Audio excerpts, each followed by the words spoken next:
जिस यूरोप ने दुनिया को आधुनिकता, सहिष्णुता, उदारवाद, बहुसंस्कृतिवाद, मानवीय मूल्यों और सेक्युलरिज्म का ककहरा सिखाया, आज वही यूरोप अपनी ही बनाई हुई जीती जागती विरासतों का गला क्यों घोट रहा है?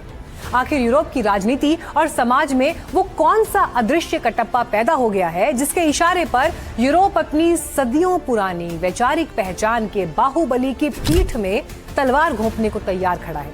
आखिर यूरोप के इस वैचारिक यू टर्न के पीछे असली कटप्पा कौन है? ये सवाल दुनिया को इसलिए मथ रहा है क्योंकि यूरोप के देश डेनमार्क ने अपने यहाँ मुसलमानों की अजान पर पाबंदी लगाने की पूरी तैयारी कर ली है।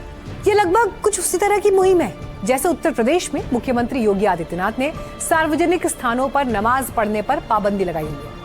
डेनमार्क सरकार के इस प्लान की जानकारी वहां के सोशल डेमोक्रेट सरकार के इमिग्रेशन मिनिस्टर मॉर्टन बॉट्स्कोव ने डेनमार्क की समाचार एजेंसी रिट्जाओ को दी, जिसके मुताबिक मंत्री ने कहा कि डेनमार्क की छतों के ऊपर अजान की आवाज सुनाई नहीं देनी चाहिए।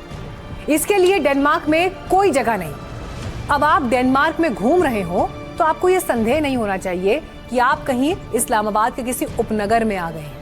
डेनमार्क के मंत्री ने यह भी कहा कि सरकार इस बात की दोबारा जांच शुरू करेगी कि क्या अजान को पूरे देश में कानूनी रूप से प्रतिबंधित किया जा सकता है। वहां की सरकार के मंत्री की तरफ से आए इस बयान को डेनमार्क में इस्लामीकरण के बढ़ते खतरे के डर के तौर पर देखा जा रहा है। वैसे डेनमार्क की कुल आबादी 60 लाख के आसपास है। इनमें मुसलमानों की आबादी 4.5% है। डेनमार्क में 2,70,000 मुसलमान रहते हैं। डेनमार्क में लगभग 100 मस्जिदें हैं और गौर करने की बात यह है कि डेनमार्क की राजधानी कोपेनहेगन में जो ग्रैंड मस्जिद है, स्थानीय प्रशासन के साथ हुए एक समझौते के तहत वहां खुले में अजान नहीं होती, लेकिन बाकी बहुत सी जगहों पर ऐसी कोई पाबंदी नहीं है। हुकूमत ने वहां पर लाउड स्पीकर पे पाबंदी लगा करके अजान रोकने की कोशिश की है, मगर डेनमार्क हुकूमत को ये सोच लेना चाहिए, जब जब इस्लाम को दबाया गया तो उतनी तेजी से फिर इस्लाम उभर करके सामने आया। डेनमार्क हुकूमत को सबसे ज्यादा परेशानी अगर है तो मजहब इस्लाम से है। हालांकि ये भी एक फैक्ट है कि डेनमार्क का संविधान सार्वजनिक रूप से पूजा अर्चना और इबादत करने के अधिकार की रक्षा करता है, लेकिन अजान को लेकर ही आपत्ति क्यों हो रही है, इसे समझने के लिए ये जानते हैं कि अजान है क्या। अजान इस्लाम में नमाज के लिए दिया जाने वाला बुलावा है। दिन में आमतौर पर 5 बार मस्जिदों में नमाजियों को बुलाने के लिए अजान दी जाती है। अक्सर मस्जिद की मीनारों पर लगाए गए लाउड स्पीकर्स के जरिए अजान दी जाती है।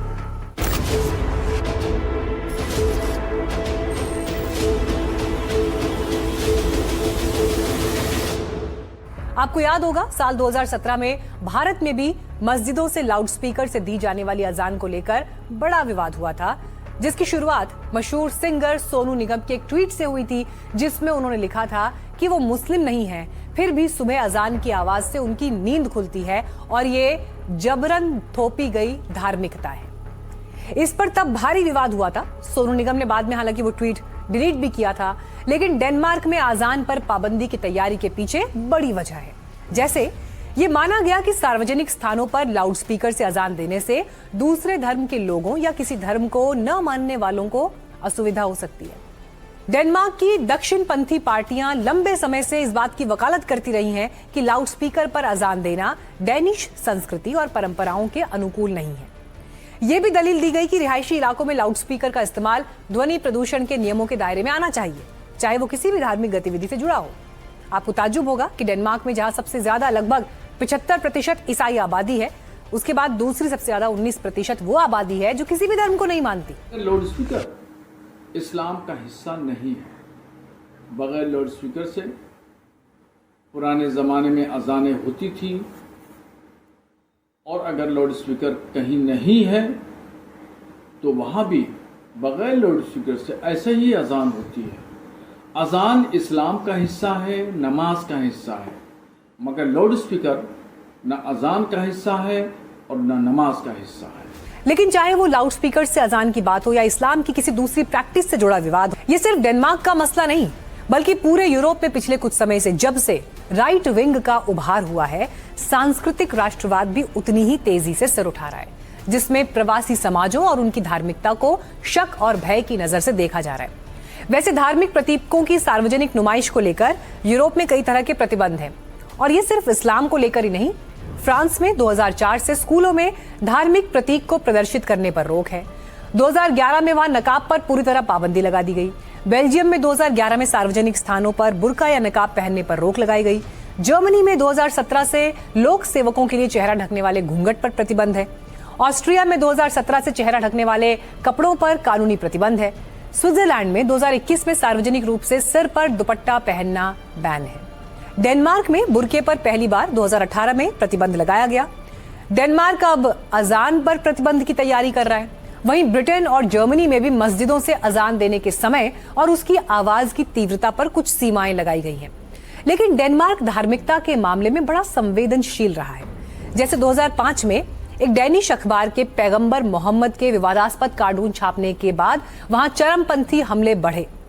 कार्टून छापने वाले अखबार के दफ्तर पर 2010 में आतंकी हमला हुआ। 2010 में ही विवादित कार्टून बनाने वाले कार्टूनिस्ट के घर पर हमला हुआ। 2012 के बाद से डेनमार्क से कम 150 से ज्यादा लोग सीरिया और इराक जाकर इस्लामिक स्टेट, आईसिस जैसे आतंकी संगठनों में शामिल हुए। 2015 में डेनमार्क की राजधानी कोपेनहेगन में आतंकवादियों ने गोलीबारी की। तो डेनमार्क भी यूरोप के दूसरे देशों की तरह अलग अलग सवालों से, समस्याओं से जूझ रहा है। यानी कटप्पा कौन है, इसका जवाब शायद अब धीरे धीरे साफ हो रहा है। कटप्पा कोई एक व्यक्ति नहीं है, वो एक डर है, वो एक असुरक्षा है, वो जनसंख्या बदलने की आशंका है, वो आतंकवाद की यादें हैं और शायद वो चुनावी राजनीति भी है। लेकिन फिर इतिहास ये भी पूछेगा कि क्या यूरोप अपने बाहुबली को किसी दुश्मन के हाथों खो रहा है या फिर अपने ही भीतर पैदा हुए कटप्पा के हाथों? जवाब भविष्य के गर्भ में है, लेकिन एक सवाल तो इन दिनों दुनिया के सुपर पावर अमेरिका को भी मथ रहा है। सवाल ये कि जिस अमेरिका ने दुनिया को समाजवाद से डराया, उसी अमेरिका में अब समाजवाद चुनाव क्यों जीत रहा है? कैसे न्यूयॉर्क के भारतीय मूल के मेयर जोहरान ममदानी की राजनीति ने अमेरिका की पूंजीवादी राजनीतिक व्यवस्था को हिला दिया है? क्या अमेरिका में युवा वोटर्स, बढ़ती महंगाई, ईरान युद्ध के साइड इफेक्ट्स और एस्टैब्लिशमेंट को लेकर लोगों में बढ़ता गुस्सा एक नई राजनीति की जड़ें जमा रहा है?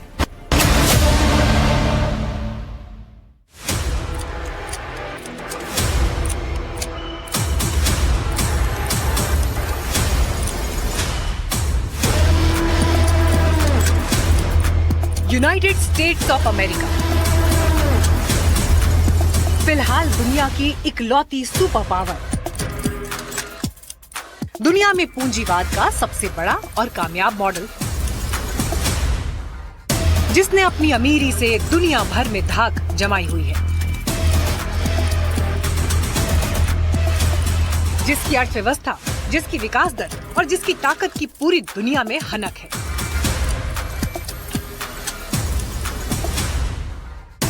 उसी अमेरिका की इस आसमानी तरक्की का एक बेहद ही लुभावना मॉडल है न्यूयॉर्क।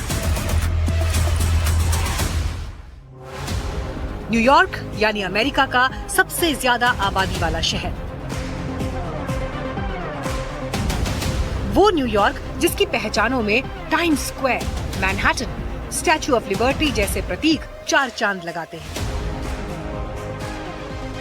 वो न्यूयॉर्क जिसकी जीडीपी $2 ट्रिलियन यानी 19 लाख करोड़ रुपए से ज्यादा है। वो न्यूयॉर्क जहां 49 फॉर्च्यून 500 कंपनीज के हेडक्वार्टर्स हैं। वो न्यूयॉर्क जहां दुनिया में सबसे ज्यादा मिलियनियर रहते हैं। पूंजीवाद के इस सबसे बड़े गढ़ में आखिर सोशलिज्म यानी समाजवाद की राजनीति क्यों जड़ें जमा रही है? आखिर अरबपतियों के शहर में समाजवाद की राजनीति क्यों जीत रही है? ये सवाल इन दिनों न सिर्फ अमेरिका के राजनीतिक नेतृत्व को सबसे ज्यादा परेशान कर रहा है, बल्कि दुनिया भी इस डेवलपमेंट को बड़ी हैरानी से देख रही है।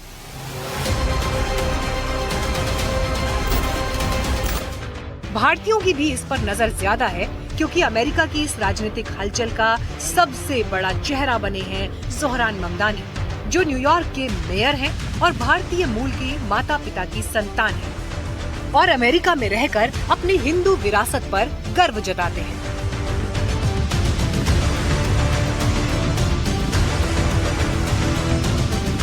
And I'm proud of my Hindu heritage. I'm proud of my Hindu heritage.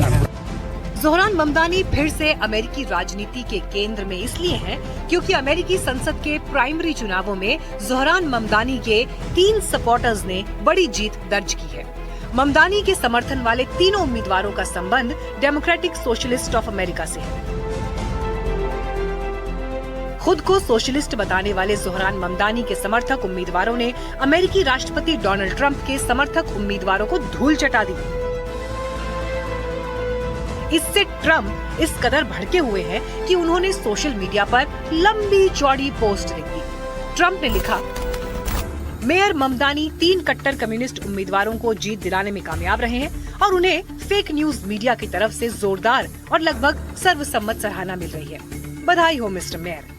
मैंने कल रात 16:0 का रिकॉर्ड बनाया और शानदार अमेरिकी देशभक्त उम्मीदवारों को जिताने में मदद की, लेकिन मीडिया इस पर एक शब्द भी नहीं कह रहा। पिछले 2 सालों में मेरे समर्थन से 259 प्राइमरी चुनावों में जीत मिली है और हार लगभग ना के बराबर है। फिर भी मीडिया का ध्यान शून्य रहा। इस तरह की बौखलाहट भरी सोशल मीडिया पोस्ट और बयान ट्रंप ने तब भी दिए जब पिछले साल democratic socialist Zohran Mamdani New York city के पहले भारतीय मूल के और पहले मुस्लिम मेयर बने थे। भारतीय मूल की चर्चित अंतर्राष्ट्रीय फिल्ममेकर मीरा नायर के बेटे ज़ोहरान के समर्थकों की ये जीत पिछले साल ज़ोहरान की न्यूयॉर्क के मेयर पद पर हुई जीत का ही एक्सटेंशन मानी जा रही है, जिन्होंने तब फ्रीबीज यानी मुफ्त सुविधाओं के समाजवादी एजेंडे पर चुनाव लड़ा और जीता था। बात ये नहीं है कि मैं क्या बनूंगा, बात ये है कि मैं क्या करूंगा हमारे कम्युनिटीज के लिए और हर एक न्यूयॉर्कर के लिए। मैं हमारे शहर को अफोर्डेबल बनाऊंगा। न्यूयॉर्कर्स मुश्किल से अफोर्ड कर रहे हैं रोटी, कपड़ा और मकान। मैं ये सब बदलने के लिए लड़ रहा हूँ। Rent free buses, universal child care और सस्ती ग्रोसरीज के जरिए। तो सुपर पावर अमेरिका के न्यूयॉर्क जैसे चमकते दमकते शहर में भारतीय मूल के ज़ोहरान ममदानी जिन मुद्दों पर चुनाव जीते थे, वैसे मुद्दे आमतौर पर भारत जैसे विकासशील देशों के चुनावों में छाए रहते हैं। लेकिन पहले ज़ोहरान का मेयर चुना जाना और अब कुछ ही महीनों के भीतर उनके समर्थक नेताओं का संसद का चुनाव जीतना, ये बता रहा है कि अमेरिकी समाज के भीतर कुछ हलचल तो मची हुई है।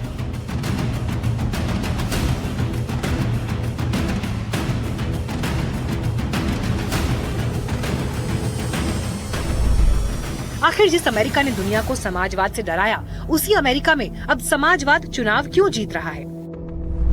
एक भारतीय मूल के नेता ज़ोहरान ममदानी का असर न्यूयॉर्क से लेकर वॉशिंगटन तक क्यों महसूस होने लगा है? क्या ममदानी सपोर्टर्स का चुनाव जीतना ट्रंप की राजनीति के लिए खतरा है?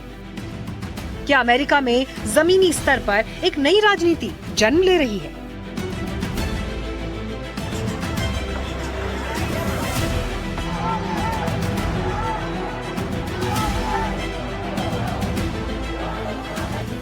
सवाल ये है कि पूंजीवादी अमेरिका में समाजवादी एजेंडे वाली राजनीति को इस कदर समर्थन मिलने के राजनीतिक मायने क्या हैं?